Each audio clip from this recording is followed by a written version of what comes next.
When we are planning a synthesis, we do need to consider our solvent selection, and this can have a profound impact on the product that's made. So let's look at that. Something that we've talked about fairly recently under the electrophilic addition portion is what happens if I choose to use a water as my solvent when I'm adding bromine over a double bond. Then I get the halohydrin because water will participate in the reaction. So I'll end up with this. So we'll have water involved. Remember, this is an anti-addition, and of course we'll have the enantiomer.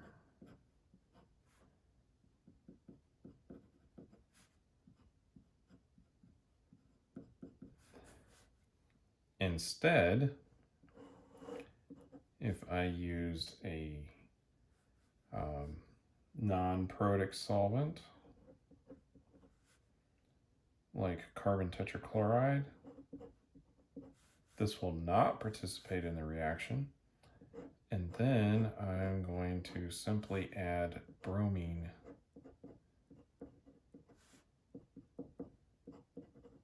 in both positions, still anti across the double bond. So you can see here how solvent has really changed what we're making. Of course, it also makes the enantiomer. Now, you might see, wow, that made different products, or you might consider that protic solvents are just incompatible sometimes with the reagents that we would like to use. So, as an example, what if we were attempting to do a Williamson ether synthesis, but we forgot about what kind of solvents we should use, and we added water to the mixture instead, or an alcohol.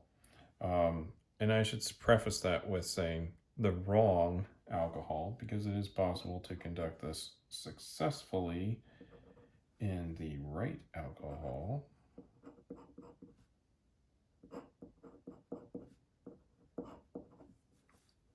If we try to do this, we will not get our ether product.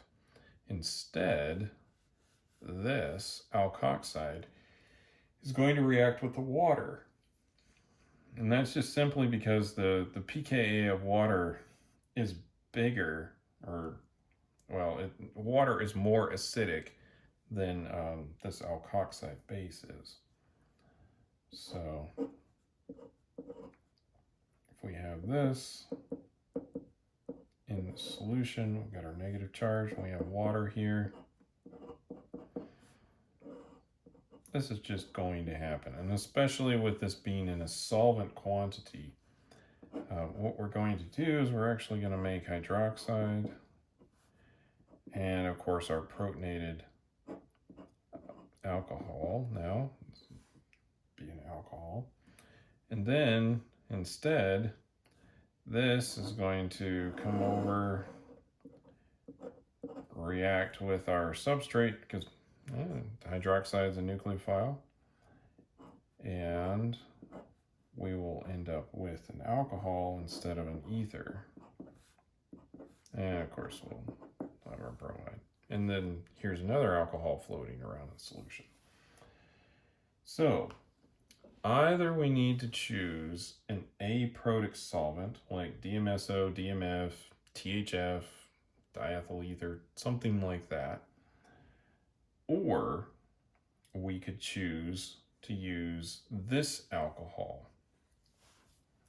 And we could choose that alcohol because, if you recall, if we have a negative charge here, let's make this one the alcohol, and then we have a negative charge there. Let's say we steal that guy.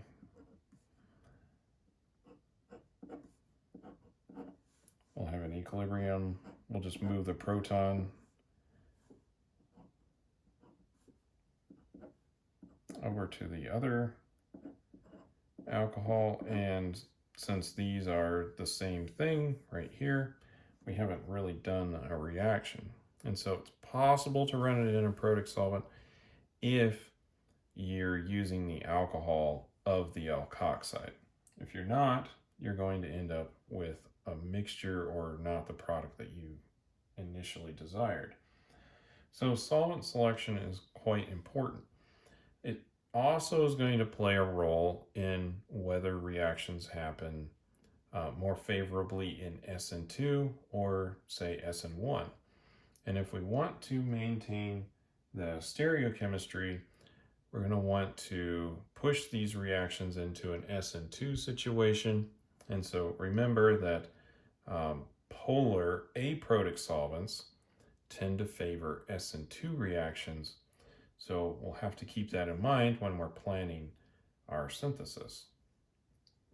So just keep in mind the importance of solvent selection, and it can be the difference between making product or not.